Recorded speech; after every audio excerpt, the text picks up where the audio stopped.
Make sure to be a member on the channel, link is in the description. Hello guys, once again it's Matt, and today we have another video. So let's thank our members, Overlanding 11B for being the Fulcrum member, thank you, it helps a lot. All the Foxpad member, Justin Field, Diaf, S, Astropub, Silami, and the new Foxpad member Yuyush, and the new Fishpad member MK Studios. Thank you for helping all the Fishpad members as well. Let's get into it. Make sure to subscribe and join our Discord, the link is in the description. So today we're going to have the video on the F-15 finally, what it is, the history, a bit of the history behind it, the performance of it, what it is exactly, the aircraft itself, all the variants of it, and lastly what variants that initially can come, and a little bit more in the future what versions we can see. I don't think the F-15 will be coming to War Thunder anytime soon, to be honest.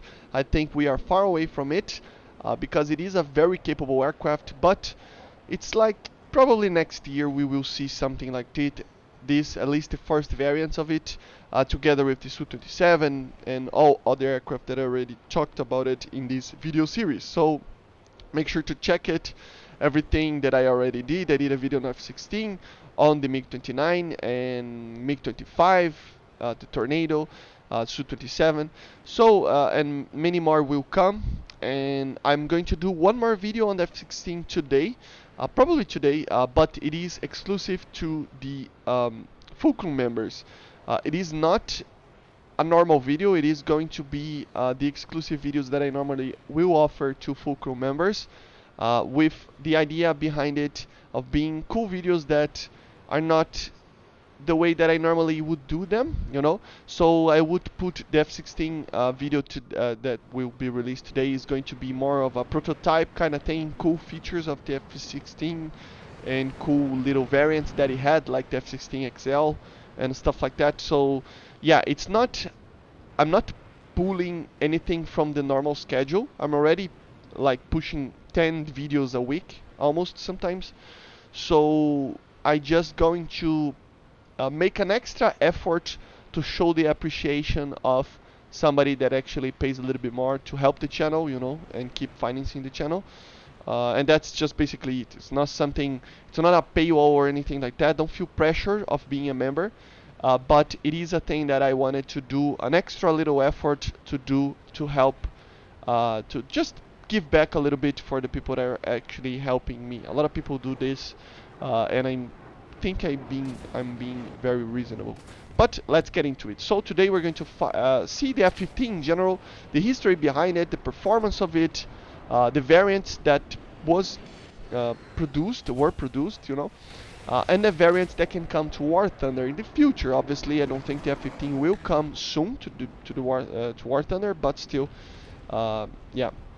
So yeah, the history. Let's start with the history and the performance of the aircraft. It was built by McDonnell Douglas. It's an American aircraft, twin-engined, all-weather interceptor / air superiority fighter, with the idea of a long-range fighter, you know, an escort. It is now being developed. The modifications and upgrades are being developed by Boeing, because I think Boeing actually bought McDonnell Douglas. So yeah. And the idea behind F-15 came from the early 60s. Various ideas on many multi-role aircraft. They wanted an aircraft that could be serving both the Navy and the USAF, which is the Air Force, being a fighter and ground attacker, but basically be an evolution of the F-4, you know. But many ideas came and went, you know, and everything was changing in the 60s with the Vietnam War and stuff, and with the MiG-25 appearing on the skies in 1967, and with the addition of the MiG-23 coming soon too for the Soviet service, the US was very concerned about this aircraft, you know. They ended up being these kind of situations of ideas, and the MiG-25 and stuff was the beginning of the idea of the F-15. It was basically called as the FX program initially, and yeah, they basically needed a fighter that could beat the MiG-25, and they were afraid that the MiG-25, because of reconnaissance and stuff like that in intelligence, they thought that the MiG-25 was actually not only a very fast aircraft, Mach 3 capable, but it was very maneuverable, and it was built by with very high-tech stuff and stuff like that, which it was for the time, but it was not this super fighter that they thought. It was basically just an interceptor, you know. So they were half true, they half right on the idea on the MiG-25, and with that, basically it is a funny thing because of this kind of a fake idea behind the MiG-25, they actually made one of the best fighters that the US ever produced. So it is kind of funny that that was one of the reasons, right? With the Navy choosing the F-14, also in the late 60s by Grumman, and the USAF with fears of having to be forced to use the F-14 as well, they decided to make the FX program only an air superiority fighter. So they wanted a kind of a multi-role thing, but they decided to be an air superiority fighter. And in 1968, they made actually various designs. Four companies made various designs, with the McDonnell Douglas design winning in 1969, with a very similar design, initial design to the F-14, but without the swept wings. Initial versions were called, or being named F-15 and TF-15, which were later called the A and B due to the F-15C having its first flight as well in the late 70s. But yeah, it was an aircraft that was very supposed to be very capable, very long range, as I said, very good radar, very fast speed and stuff like that. It was to be powered by a Pratt & Whitney F100 engine, which was not, by today's standards, the best aircraft, best engine ever, but back in the day was pretty good. It had a 1-to-1 thrust weight, with 5 minutes of limit, with 106 kilonewtons, I think it was the maximum output, or 104, something like that. And it was initially designed to use the Gauss 7 Ford Filco gun, but with some problems they decided to use the M61. The design also used conformal carriage for the Sparrows, like the F4, so they were half hidden inside the aircraft on the fuselage, under the fuselage. And the first flight of the F-16 was in July 1972, and the 15B was in July 73. It was the first dedicated air superiority fighter for the US since the F-86, so a very interesting aircraft, and a very weird idea that they had to actually use everything as a multi-role mission, you know, kind of aircraft. So it is kind of a weird thing that they actually had, you know.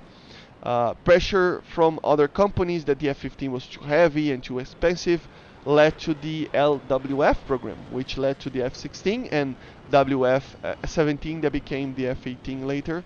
So pretty cool.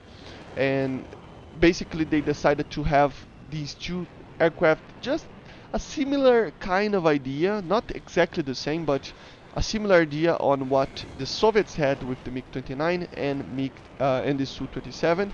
But it is a bit different because the MiG-29, the capabilities of the MiG-29s are the objectively different from the F-16, but the F-15 and the Su-27s are direct counters to each other. The F-15C and D entered in production in 1978, 79, entered in service around 80, you know, full service, with many upgrades that are until this day being done, you know, but we're going to talk about it later. So in 1976, the first combat squadron was received the first F-15s, and the first kill in 1979, used in many wars and by many nations. Here's a list. Obviously, the Israel, Japan, Republic of Korea, which is South Korea, Qatar, Saudi Arabia, Singapore, and the United States. So yeah, Israel actually used it for air-to-ground as well, the C's and the A's, I think, and the B's and D's as well. So kind of the only country that used them for air-to-ground beyond the E variant that we're going to talk about it later. And it was used for testing systems such as to destroy satellites, which is kind of funny. Just like the MiG-31, they used as well in the Soviet Union.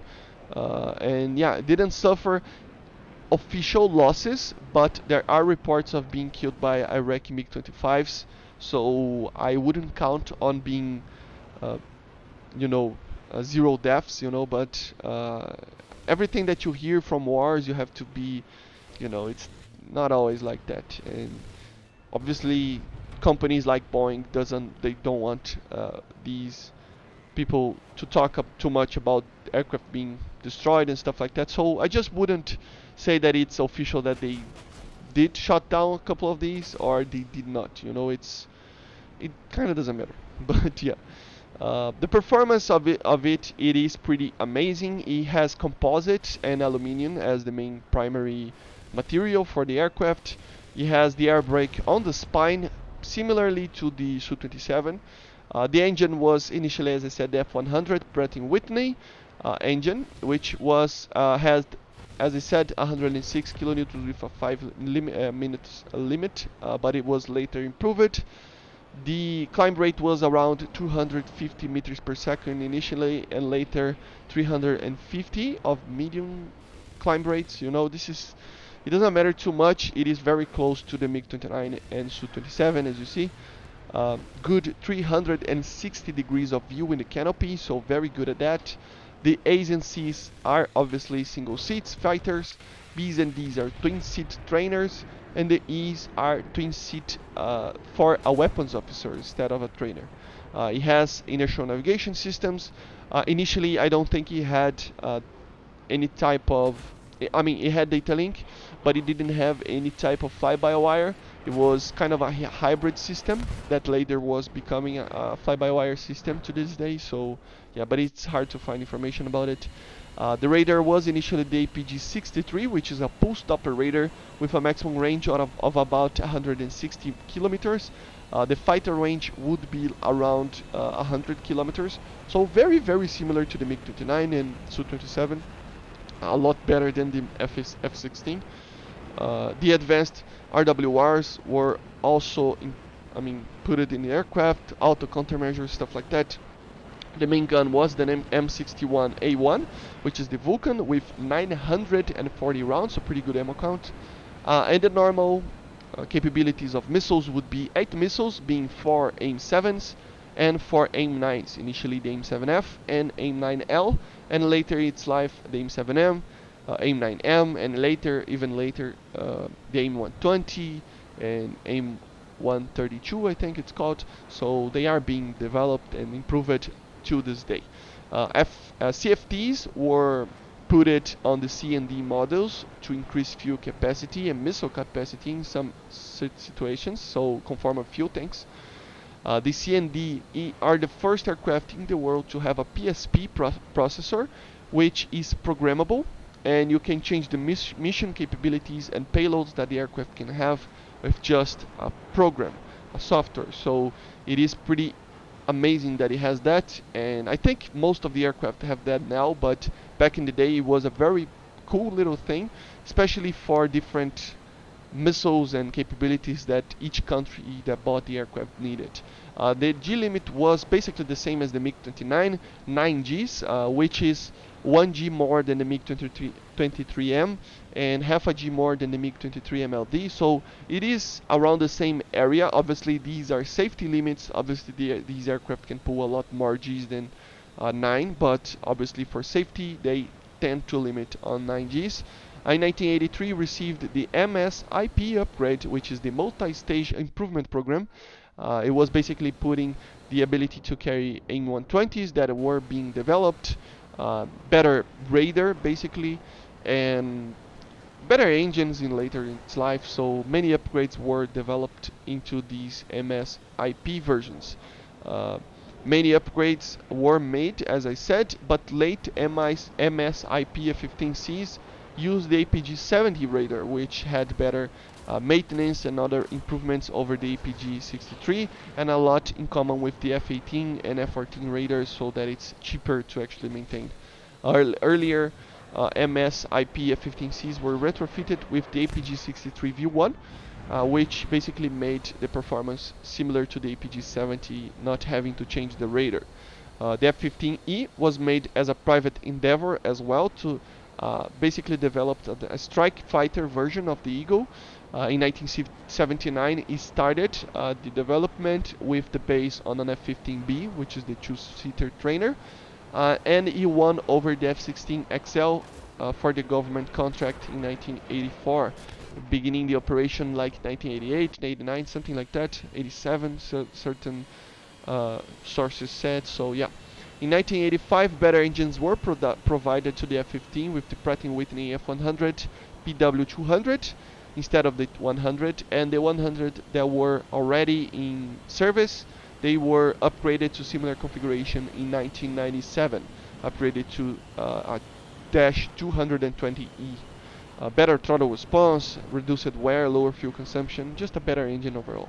In 2007, obviously we had more upgrades after the Cold War as well. So in 2007, they received the APG-63 V3, which is an AESA radar with helmet-mounted displays, and there are many more upgrades that are going to go into it, IRST and more systems. So yeah, 2015 more upgrades are to be making into the F-15s, making the F-15 go until 2040.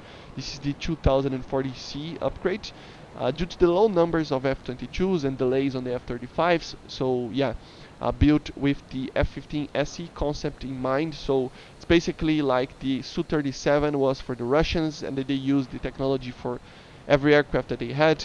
Boeing is actually using everything that they learned from the F-15 SE to put into the already existing F-15s that are no longer being produced. So quad pack ammo, for example, which makes the F-15 go for 16 missiles, which is amazing. More conformal fuel tanks, AESA radars, IRST, and more. So yeah, basically this is the basic history of the aircraft, the basic performance of it. As you see, it is very similar to the Su-27 in radar and performance in everything. So they're going to be very good at each other in War Thunder. You know, they have many upgrades as well, so they can have the Su-27 can have the PASA radar, as I said, and the F-15s can have the AESA radar and a Fox 3 missile. So yeah, it's a very good little fight that we're going to see in the future of War Thunder. So right now, let's see the variants of the aircraft. So obviously we have the 4 original variants. So we have the single-seat fighter F-15A, which were made 384 of these variants. Then at the same time, the F-15B, which was a 2-seat training version of the A with 61 built, was formerly designated the TF-15, as I said. Then in late 70s, early 80s, the F-15C was entering service with it being a single-seat fighter version as well, like the A variant, but improved, as I said before, with a lot of systems, better radars and stuff like that. And the last, it was built 483 of them, with the last 43 of them using the APG-70 instead of the APG-63. The F-15D was a 2-seat training version of the C with 92 built, and basically these are the original variants. So yeah, then at the same time, around 1981 to 1987, Mitsubishi actually produced the F-15J and F-15DJ. So these are C variants and D variants made in Japan. So the J is a single-seat C fighter for Japan, as I said, C in the meaning of the C variant, you know. 139 built under license by Mitsubishi from 1981 to 1987. Used some domestic stuff like the RWR and data link. It was worse in these situations, you know. It could be used with the AAM-3s, their own design of missile, that it is very, very capable. It received the MS-IP upgrade and many upgrades. I mean, 2004 it started using the AAM-4, which is the version of the AIM-120 for the Japanese. Basically not a counter, but similar development, you know. Together with the APG-63 V1 being produced domestically in Japan. 2009, it is still incomplete, but they are trying to put it the AAM-5, which is an improved version of the AAM-3, basically a dogfight missile, better data links and stuff like that. And with the starts in 2022, the program to upgrade all the F-15Js to use the APG-82V1 ISA radar. So they are upgrading the aircraft as well with better computers, digital electronic stuff, as the Japanese Super Interceptor it is being called, with more anti-ship capabilities, not more, actual anti-ship capabilities and air-to-ground capabilities, with the F-15 DJ being the two-seat version of the J variant with 27 being built.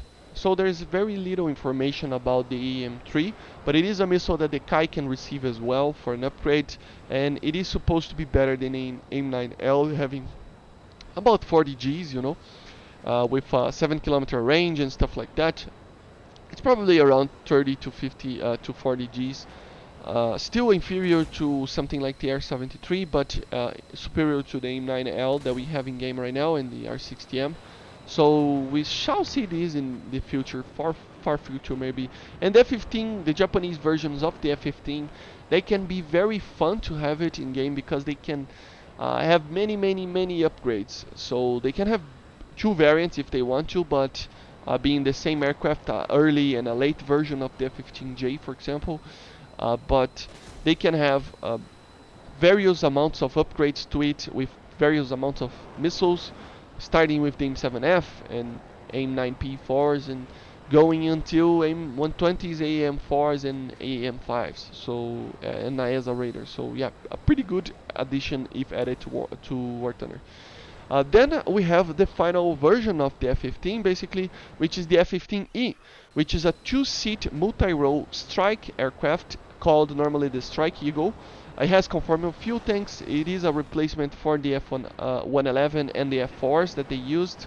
It was developed by around 1979, 1980s, 1983, something like that. It was starting, and then he won the competition against the F-16XL, and he entered in service around 1987, 1988. So kind of a late variant of it. Made for deep strike missions, very similar mission to the Tornado, to be honest. And it was a multi-role aircraft.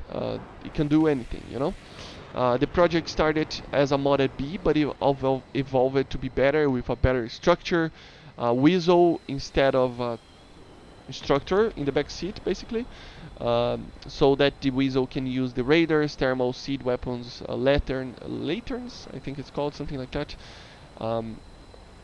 And the radar was the APG-70, which is obviously the radar from that time, which is being modernized today to the use of the APG-82 ISA radar.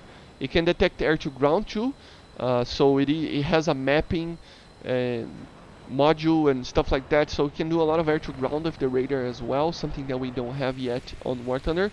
Has laser INS, lantern, as I said, lantern, I think it's called, and the M61 has 500 rounds instead of 940. So yeah, and just like the Su-30 on the Su-27 video, we have many E variants depending on the client that bought them. So we have the F-15I, KS, SG. So depending on the country, use different things. So the F-15I, for example, is the Israeli one. The F-15E for Israel, with different domestic stuff, different missiles and stuff like that. And there are upgrades to be used with ISA radar that I'm going to talk about later as well. So use the Pythons and Derbies, probably, stuff like that. The F-15K is a South Korean version with 40% of the production being and the 25% of the assembly being done in Korea, which is nice, with some domestic stuff just like the F-15J. The F-15S being a Saudi variant, which is basically identical to the American one. The F-15SJ, which is the Singapore version, as also being very similar to the American one. So depending on the client, it has some different stuff, and it changes the name, But after a while, they decided to do the F-15 Advanced Eagle. So basically the AEs, or basically the E's, but they are being upgraded to be better. So for example, using the APG-82 ISA radar, or even the APG-63V3, which is a version of the APG-63, which is ISA radar as well. It has 2 more pylons under the fuselage. It has GE F-110 engines made by General Electric instead of the Pratt & Whitney ones. It has helmet-mounted sights, displays, digital enhancements, AIM-120, obviously, AIM-9Xs, HARMs, JDANs, and more. So it's basically a modernized version of the F-15E. And many of those are being used right now for many nations, and the US started to use in a while back, but it's not too long ago as well to use a version of that. So we have the F-15 SA, which is the advanced version for the Saudi Arabian Air Force, with some replacements on the fly-by-wire system. As a radar is the APG-63V3 instead of the 82, has IRST and more. The F-15QA, which is the advanced version of the F-15A for Qatar. The F-15IA, which is an upgraded version for Israel, as I said, with IASA radar and stuff.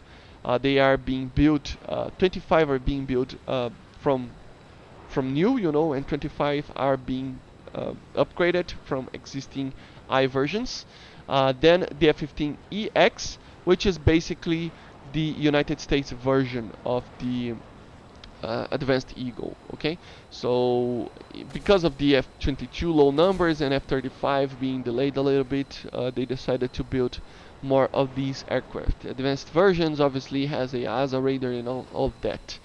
And then there's the last two variants that we're going to talk about, the F-15 SE, which is a concept for a more stealthy F-15E with conformal weapons base instead of the fuel tanks, so we can hide the weapons and just be a little bit more stealthy. And all the technology that they developed with this concept was put into the other advanced Eagle, so pretty cool. And later the upgrades for the F-15C that I already talked about it. So it was the F-15 2040C, it's being called. So it will be named as the F-15C, but it is an upgrade version of it. So they're not being built more of them, but they are going to make the F-15C have a longer life, being able to go until 2040. As I said before, because of the low numbers of F-22s and F-35s and stuff.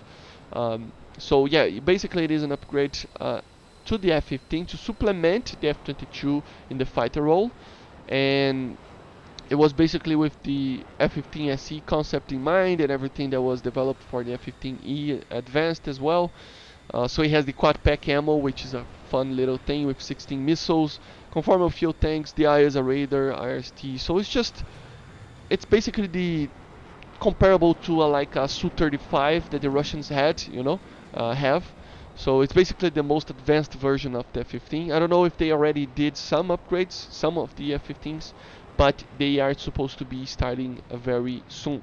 And the last part of the video, let's talk about the variants that can come to War Thunder. So obviously let's talk about the US first, the United States. I think the initial version obviously has to be the F-15A, using basically AIM-9Fs and AIM-9Ls, and just be a late 70s fighter, I think it would be nice to have that. Missiles are not the greatest, but with the radar and stuff it can be very effective. To be honest, an F-15A with its radar and stuff like that, it would be very comparable to the initial MiG-29s, even though the MiG-29 has two less missiles. The missiles are better than the AIM-7F, the R-27 is better than the AIM-7F. And the R-60Ms would be basically what they are right now, the AIM-9L being a little bit better, but the R-60 having more acceleration, the AIM-9L having more range. So yeah, later obviously coming below the F-4E in the tech tree, After that, the F-15C coming below the F-15A with AIM-7Ms, and AIM-9Ms. This could be the last variant of the normal variants that we see in the F-15C, which can be, we can have upgrades to it if we receive stuff like Su-35s and Su-57s in like, I don't know how many years. We can put upgrades to the F-15C to get AIM-120s, better AIM-9s and stuff like that, but I think initially the F-15C being the counter to the Su-27 with the AIM-7M and AIM-9M The Su-27, obviously the S variant, they are basically from the same era, early 80s, you know. So that would be make sense, a lot of sense. In the future, maybe the F-15E would be nice, you know. The early variants of it would be very, very cool to have it, maybe under the F-105 or something like that.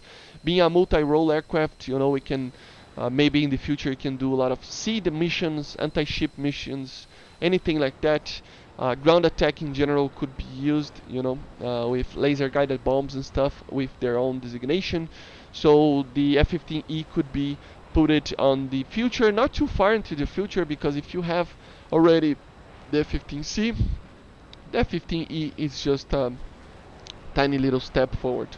And in the far future, very far future, from 2 to 3 years from now, you can see more advanced versions, as I said with the Su-27 video. Japanese can receive, I think, only the F-15J, you know. Initially with the AIM-7F and AIM-9L, maybe AIM-9P4 or P5 or even the AAM-3s, I don't know, something like that. But it can receive many upgrades, just like the EJ Kai can receive a lot of upgrades with missiles and stuff. The F-15J can receive many upgrades to be the top tier for all the time that Japan exists in the game, you know, for until the end of the world, I don't know. So AIM-7Ms, AIM-120s, AAM-3s, as I said, AAM-4s, 5s, so better raiders, anything like that. And the last nation, Israel, can receive, obviously I think the first variant should be the F-15A with the AIM-7Fs and the Python 3s. I think it would be very interesting to have a different version with the Python 3s. Then obviously I think the F-15J would be under the EJ Kai, and the Israeli ones would be under the F-4E. So the F-15C being under the F-15A with the AIM-7M and Pythons as well, or maybe even the D variant instead of the C, to be a little bit different from the Americans with the Pythons and maybe in the future derbies and stuff like that. In the far future we can see even not the far future, but in the, I mean, after we get stuff like an F-15C, we shall see maybe the F-15I, which is basically the E variant with derbies and Python 4s and stuff like that. So yeah, and the far future, obviously, we can also see the F-15IA. So yeah, these would be my variants that that should come in the more of a short range, you know, sooner, and then after that for a very long time, you know. In the far future, the advanced eagles, obviously the F-15 2040 and stuff like that. But I think until the end of the next year, we will probably see the F-15A at least, maybe the C variant or the D for Israel, and the F-15J. I think we are getting into that very quickly, and yeah, I hope you enjoyed. Make sure to subscribe and let me know in the comments what you think about the video and all the versions, and yeah, let's hope for the best for this patch. I see you guys on the next one, and bye guys, see ya.